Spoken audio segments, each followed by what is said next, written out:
උදව් කරන අය පස්සේ වෙනස් වෙනවා. සිහි කරන්නේ නැහැ, කෙලෙහි ගුණ නැහැ. ඒ වෙලාවේ ලස්සනට ධර්මයෙන් හිත හදාගන්න ක්‍රමයක් කියන්නම්.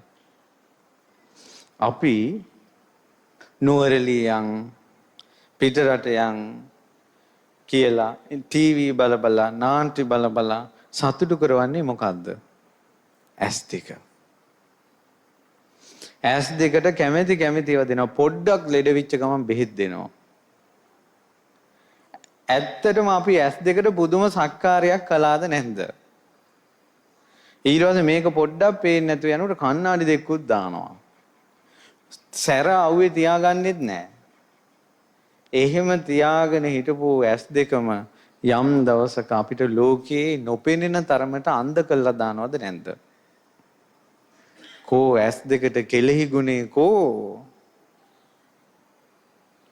කොච්චර චිත්‍රපටි නාට්‍ය බැලුවද ඔක සතුටු කරවන්න අවසානයේ අන්ධෙක් කළා. මේ කන සතුටු කරන්න සින්දු ඇහුවා, එක එක ඒවා ඇහුවා, කේලම් ඇහුවා, ඕපදූප ඇහුවා, දේශපාලන කතා ඇහුවා, එක එක ඒවා ඇහුවා. අනේ ඔයාගේ කටහඬ මිහිරි, ඔයාගේ කටහඬ ඇහුනොත් ඇති කිය මේ කනට ඕන හඬ දුන්නා.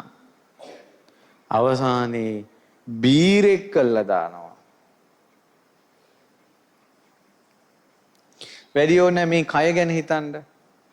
හොදනවා, උදේට හොදනවා, හැන්දෑවට හොදනවා, නියපොතු පාට කරනවා, බෙහෙත් දෙනවා, රස්නේ කියනකොට ෆෑන් එක දානවා, සීතලයි කියනකොට පොරවා ගන්නවා, ඇඳුම් කොච්චර ඇඳුවාද? මේ කය සතුටු කරවන්නම කොච්චර සිල්පද කැඩුනද? මේ කය සතුටු කරවන්න ඕන නිසා සිල්පද කැඩුනා. ඊට පස්සේ බෙහෙත් බිව්වා අහුරු ගණන්. මේකට ලෙඩක් දෙන්නේ නැතුව තියාගන්න. අවසානයේ ඇඳක බුදු කෙරෙව්වා. පිළිකාවක් හදවනවා. පන පිටින් කුණු වෙනවා. ගන්ධස්සාරේ ගහන්න ගන්නවා. කෙලෙහි ගුණේ නෑ. එතකොට පින්වත්නි, මෙතරම් සතුටු කරන, තෘප්තිමත් කරන, සත්කාර කරන ඇස කන නාසය දිවකය මනස කියන මේ අපේ ළඟ තියෙන ඉන්ද්‍රියන් හයවත් අපට කෙලෙහි ගුණ සලකන්නේ නැත්තම් බාහිර දරුවෝ, බිරිඳ, ස්වාමියා, ඥාතීන් කෙලෙහි ගුණ සලකත්වා කියලා හිතන එක නුවණට හුරුද? නුවණට හුරු නෑ. ශ්‍රුතවත් ආර්ය ශ්‍රාවකයා ඒක කල්පනා කරනවා.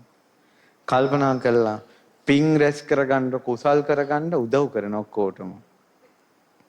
හැබැයි කෘතගුණේ බලාපොරොත්තු වෙන්නේ නැහැ. බුදුවරු ලෝකේ පහළ වෙනවා දුර්ලභයි. ශ්‍රී සද්ධර්මයේ ඇහෙනවා දුර්ලභයි.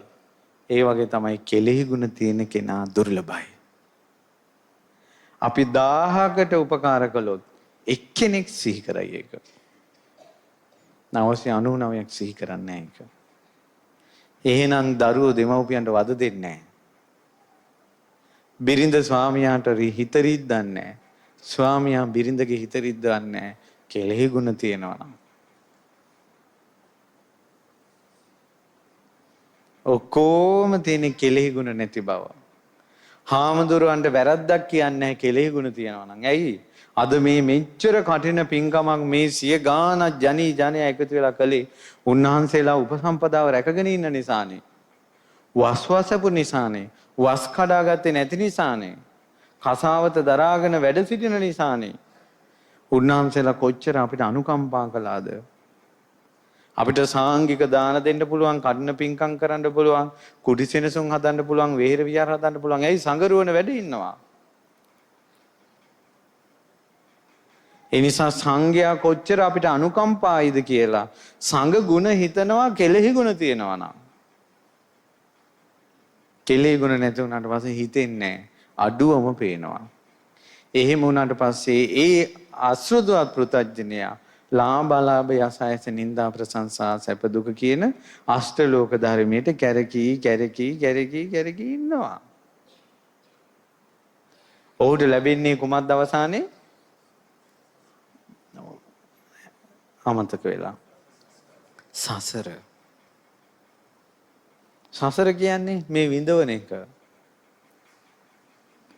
ශ්‍රුතවත් ආර්ය ශ්‍රාවකයා මේවා අනිත්‍යයි වෙනස් වෙනවා කියලා කල්පනා කරනකොට ඔහුගේ හිත ලාභාලාභ යසායස නිന്ദා ප්‍රශංසා වලින් කැළඹෙන්නේ නැහැ. දරා ගන්නවා. ධර්මයෙන්ම සිහි කරනවා. ඒ ධර්මයෙන්ම සිහි කර කර මේ වගේ කම්පා නොවෙනකොට කුමක්ද වෙන්නේ? අටලෝ දහමින් කම්පා නොවීම මංගල කාරණයක්. ඇලින් ගැටින් වලින් තොර වෙනකොට ඉපදීමෙන් ජරා මරණ ශෝක පරිදේව දුක්ඛ දෝමනස් වලින් නිදහස් වෙනවා. සමහර වෙලාවට නින්දාවක් ආවොත් ඉවසාගෙන ඉන්න එක පිනක් නොවෙන්න පුළුවන්. ප්‍රශංසාවක් කෙනෙකුට ඒක හිතෙන් වැළඳ නොගන්නා එක එයාට පිනක් වගේ පේන්නේ නැතුව තියෙන්න පුළුවන්. නමුත් ඒ වගේ කම්පා නොවීම නැමැති ගුණෙන් මොකද්ද ලබලා දෙන්නේ? නිවන. අටලෝ දහමට කම්පා නොවීමෙන් ලබලා දෙන්නේ නිවන. එයා දුකෙන් නිදහස් වේ යයි කියමි. අටලෝ දහමට කම්පා නොවීමෙන් ලබලා දෙන්නේ නිවන. එයා දුකෙන් නිදහස් වේ යයි කියමි. අන්න බුදුරජාණන් වහන්සේ වදාළා. ඒ නිසා පින්වත් මහණෙනි ශ්‍රුතවත් ආර්ය ශ්‍රාවකයාගේ අශ්‍රුතවත් පෘතජ්ජනයාගේ වෙනසෝකයි කියුවා. ලස්සන ගාථා තියෙනවා. ලාභ අලාභ යසායස නිന്ദා ප්‍රශංසා සැප දුක යන මේ ධර්මියෝ අනිත්‍යයි. මිනිසුන් කෙරෙහි පෙරලෙන ස්වභාවයෙන් යුක්තයි. අසාස්වතයි. ස්ථිර නැහැ. මේ ලාභ අලාභ යසායස පෙරලෙන්නේ කාගේ ඇඟකටද? මිනිසුන්ගේ ඇඟට පෙරලෙන්නේ. පින්වතුනි මිනිසු කියන්නේ කවුද? අපි. ඔය අටම කඩාපාත් වෙන්නේ අපිට. අපිට වැරදිලාද කොහෙද 7ක් කියවුණා. ඇත්තටම අපිට හෙන කීයක් වදිනවද? 8ක්. මේ තමයි වදින හෙන 8. මොනවද හෙන 8? ලාභ අලාභ යසායස නිന്ദා ප්‍රශංසා සැප දුක. අසෘතව පුදත්‍යණයාට හෙන ගහනවා. කෑලි හොයා ගන්න නැහැ. සුතවත් ආර්ය ශ්‍රාවකයා දරා ගන්නවා.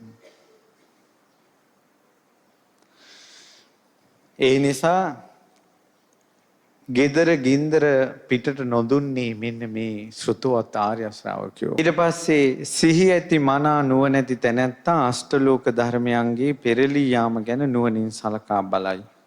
එහි ඇති සිතට ප්‍රිය උපදවන කරුණ වලින් ඔහුගේ සිත නොමැඩෙයි. අනිෂ්ට වූ කරුණ වලින් ඔහු කඩා නොවැටෙයි. හිත යට වෙන්නෙත් නැහැ, මානසිකව කඩා වැටෙන්නෙත් නැහැ.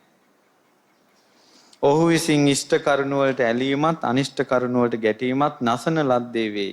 ඒ නැති වී ගියේ නම් කෙලෙස් නැති ශෝක නැති හේ මන අවබෝධයෙන් යුතුව භවයෙන් එතරට ගියේය. ඒකේ අර්ථය තමයි ලාභ අලාභ යසායස නිന്ദා ප්‍රශංසා කියන 8ම නුවණින් විමසීමෙන්ම නිවනට යනවා. තමා වෙතටමයි ආවේ ලාභ අලාභ යසායස නිന്ദා ප්‍රශංසා. ඒකෙන්ම නුවණින් විමසලා නිවනට යනවා. පුදුම දෙයක්. එතකොට අටලෝ දහමින් කම්පා නොවෙන්න හිත පුරුදු කරනවා කියන්නේ කුමකටද හිත පුරුදු කරන්නේ? නිවනට හිත පුරුදු කරන්නේ. සසර දුකින් නිදහස් වෙන්න හිත පුරුදු කරන එක තමයි අටලෝ දහමින් කම්පා නොවෙන්න හිත පුරුදු කරන එක.